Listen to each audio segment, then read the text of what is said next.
এত ন্যাকামি করো কেন? ছেলে মানুষ এত ন্যাকামি কেন? প্রেম করলো ন্যাকামি, দেখ করতে আসলো ন্যাকামি, আর আমি এখন চলে যেতেছি, যাওয়ার সময় তোমার ন্যাকামি দেখতেছি তো, রেডি টেডি হয়ে আসছি। তুমি তো প্রেমই বোঝো না, এ কথা কেন জিজ্ঞেস করতেছি? আবেগ, ভালোবাসা, কষ্ট, এটা মানুষের ভালোবাসা বুঝলো না, প্রেম বুঝলো না, দেখা হলো না দেখি। পলাশ, ঢাকা যেতেছি পড়ালেখা করতে, আমার কি মন খারাপ লাগতেছে না বলো? সবাই রেখে চলে যেতেছি।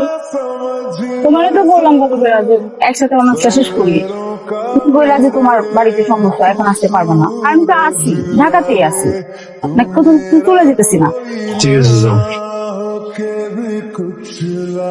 আমার জন্য অপেক্ষা করবো তো না? তোমার সঙ্গে তাড়াতাড়ি আসো। স্যার, ঢাকা কেমন লাগছে? আমি তো আগেও ঢাকায় আসছি, কেমন আর মনে হবে? ঢাকার মতো মনে হইতেছে। আমার তো এখন মনে হইতেছে তুমি পরের প্রশ্নটা করবা যে ঢাকায় এখন কয়টা বাজে, তাই না? কেমন লাগে এই সময়টা?